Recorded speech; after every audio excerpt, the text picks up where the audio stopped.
एक तरफ जहां मोदी सरकार भ्रष्टाचार को खत्म करने का प्रयास कर रही है, तो वहीं विपक्षी दल भ्रष्टाचारी को बचाने के लिए संघर्ष कर रहे हैं। और ऐसा कहना है उत्तर प्रदेश के आबकारी मंत्री नितिन अग्रवाल का 2 अप्रैल को कैलाश अस्पताल में एक प्रेस वार्ता का आयोजन किया गया, जिसमें उत्तर प्रदेश के आबकारी मंत्री नितिन अग्रवाल शामिल हुए और देश में हो रहे घोटालों और इंडी गठबंधन की हुई रैली को पर बार कहते हुए पैच वॉर करते हुए मीडिया की सारी जानकारी दी। इसी के साथ 2 अप्रैल को कैलाश अस्पताल के परिसर में बीजेपी की प्रेस वार्ता का आयोजन हुआ, जिसमें देश के हुए घोटाले को लेकर जानकारी दी। इस प्रेस वार्ता में उत्तर प्रदेश के आबकारी मंत्री नितिन अग्रवाल भी मौजूद रहे, जिन्होंने देश में हो रहे घोटालों और भ्रष्टाचारों को लेकर मीडिया को जानकारी दी। उन्होंने बताया कि हम सभी ने रामलीला मैदान में भ्रष्टाचार का डेली सोप देखा।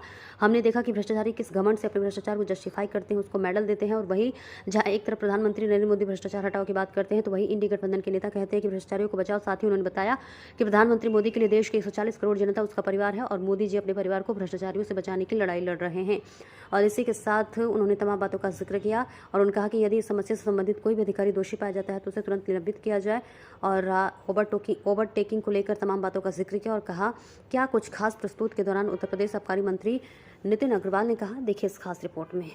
इंडी गठबंधन ने जो रामलीला मैदान में अभी कुछ दिन 2 दिन पहले जो एक रैली करी थी, उस रैली की सच्चाई क्या थी, इस सच्चाई को जनता के बीच में पहुंचाना आवश्यक था, जरूरी था।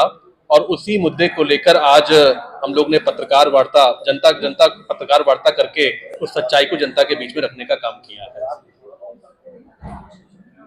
पूरे उत्तर प्रदेश में आप आबकारी मंत्री हैं, लगातार ओवर रेटिंग हो रही है और इसको लेकर एक घटना भी अभी विस्फोट हुई है, मर्डर हो गया। देखिए, हम लोग पूरी तरीके से, आपने जो बात ओवर रेटिंग की कही है, मैं पिछले, क्योंकि 2 साल से ये दायित्व मेरे पास है और हम लोग इस डिपार्टमेंट को देख रहे हैं, मैंने हमेशा सब पत्रकार साथियों से भी कहा है और लोगों से भी कहा है, जहां जहां शिकायत जब एक रखी गई कि कोई स्पेसिफिक घटना अगर कोई ऐसी आपके संज्ञान में आती है तो वो आप मेरे नॉलेज में लाइए कि कहाँ पे ओवर रेटिंग हो रही है। मैं निश्चित तौर पे उसकी जांच कराऊंगा और इसमें कुछ कई कार्रवाइयां भी हुई हैं। और मैं ये कह सकता हूं कि उत्तर प्रदेश में जहां जहां मुझे स्पेसिफिक तौर पे कोई शिकायत मिली है, मैंने उसकी जांच कराई है और जो सच्चाई मिली है उसमें विभागीय अधिकारियों के खिलाफ कार्रवाई भी करी है, सस्पेंशन भी हुए हैं। तो मैं आपसे ये कहना चाहता हूं, आज हम लोग पूरी सख्ती से इस पे नजर बनाए हुए हैं कि ओवर रेटिंग ना हो, कच्ची शराब ना बने, जहरीली शराब ना बने या बाहर से अवैध शराब मदिरा उत्तर प्रदेश की सीमा के अंदर ना आए। और इस पे लगातार हमारी प्रवर्तन की टीमें फील्ड पे काम करती हैं। आपकी नजर में अगर कोई ऐसी स्पेसिफिक कोई ऐसी घटना है या कोई ऐसी जगह है जहां आपको लगता है कि हो रही है, आप मुझे दीजिए। मैं निश्चित तौर पे, अगर वो सही होगी तो विभागीय अधिकारी भी सस्पेंड होंगे और उनके खिलाफ कड़ी कार्रवाई भी होगी।